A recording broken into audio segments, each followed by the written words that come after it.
I'm Ian Gilham, Chair of the Board of LifeArc, and it's my pleasure to welcome you all to the LifeArc Translational Science Summit, or LATSS. LifeArc Translational Science Summit is too much of a mouthful, so we'll stick to LATSS. It doesn't feel very long ago that we're standing on this same stage 2 years ago, opening our very first LATSS. Back then, I thought it was going to be really hard to top that event. But looking at today's program, I genuinely believe we have. I've always been a fan of numbers, and today they're worth sharing. We have 86 speakers, with some traveling over 5,000 miles to be here today. More than 800 delegates joining 44 sessions across 4 tracks. That's a huge amount of expertise, experience, and energy all in one place, all focused on a single goal, turning great science into real-world impact. And across the day, you'll hear from an exceptional lineup, including leaders of UK and international research and health institutions, pioneering investors, global thought leaders, and passionate patient advocates sharing lived experiences. Together, they'll take us from cutting edge of personalized medicine and the transformative potential of AI through to the investment landscape shaping the future of life sciences. And critically, the role of people with lived experience in driving better, faster, more impactful rare disease research. So whether you're here to learn, to connect, or to spark new collaborations, this is going to be a day full of ideas, insight, and momentum.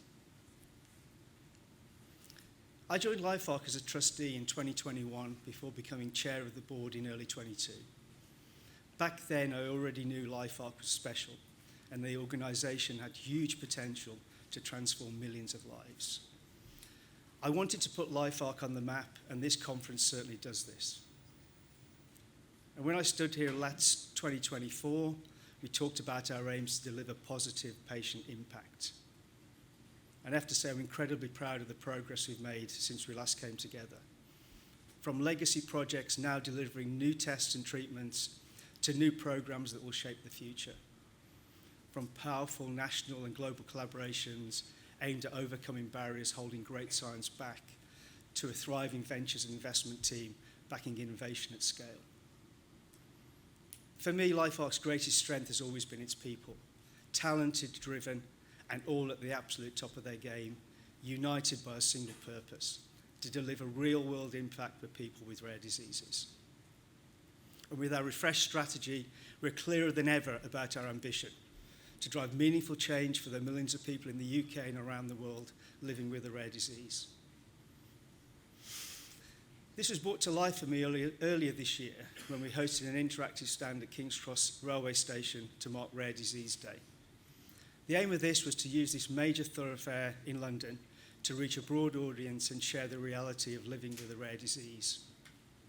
With impactful statistics like 4,000 people with rare diseases walking through that station every day, with emotional stories of people living with a rare disease, and even 2 full-size model zebras, the international mascot of rare diseases, it really brought home why it all matters. And as Claire said, the zebras are in the exhibition hall, and we'd encourage you to have your photograph taken as a memento for the day and recognition of what this conference is all about. That event was LifeArc taking a different approach to raise awareness, and it goes to the core of what we're trying to do, to be bold and think differently so we can make progress for the millions of people who desperately need it. So finally, thank you for being here today. I hope you find the conversations, ideas, and connections as inspiring as I know they will be. And at this point, I'm delighted to welcome to the stage the person driving this vision forward, LifeArc CEO, Dr. Sam Barrow.